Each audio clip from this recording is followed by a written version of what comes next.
Robasi ofereix solucions d'il·luminació. Fundada el 1992, la nostra vocació és internacional, exportant els aparells d'il·luminació que fabriquem a 62 països dels 5 continents. El target de Robasi sempre ha sigut de prescripció.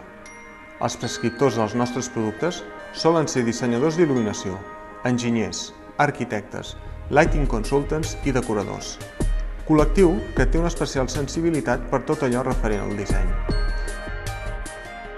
Per aquest motiu, entre els diferents valors sobre els que s'aixeca Robasi, qualitat, servei, gamma, experiència, calia destacar el disseny, com a eina de diferenciació present en la manera de projectar els nostres productes, la nostra marca, la nostra empresa.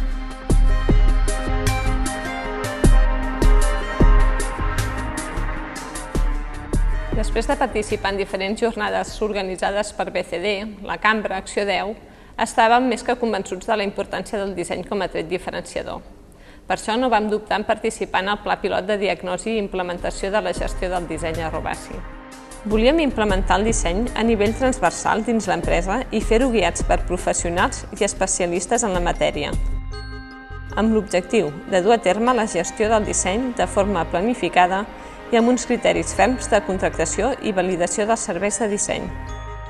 Després de la diagnosi en gestió del disseny, vam conèixer la situació actual del disseny a Robasi amb àmbits de producte, comunicació i espais com a àrees principals de treball. Es va detectar que el disseny es treballava de forma puntual dins dels departaments de màrqueting, en accions, en comunicació i petites variacions tècniques de producte. Després d'arribar a la conclusió de que no estàvem treballant el disseny de forma estratègica, vam identificar els camps d'actuació per on calia emprendre les accions de disseny, per tal de dirigir els projectes amb sentit, ordre i seguint una estratègia. L'objectiu principal consistia en donar una imatge única a tots els vectors de visibilitat de disseny a Robasi.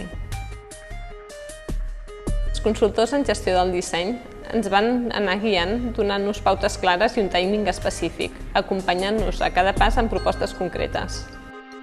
Per la implementació de les accions van participar activament des de gerència, el departament de màrqueting i el departament tècnic. Seguidament s'ha anat encomanant el valor del disseny com a eina transversal a la resta dels departaments, involucrant tot l'equip de Robasi. D'aquesta manera hem fet del disseny part de la cultura i identitat de l'empresa. Com a primera acció, s'ha redissenyat la imatge de Robasi per tal de comunicar millor l'ADN de Robasi com a empresa internacional. També s'ha creat un manual d'aplicació gràfica.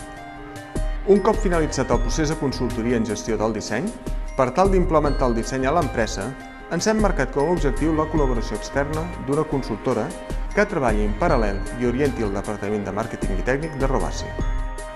Estem satisfets d'haver participat en el Pla Pilot de Consultoria en Gestió del Disseny i creiem que aquesta nova visió serà un referent en la història de Robasi.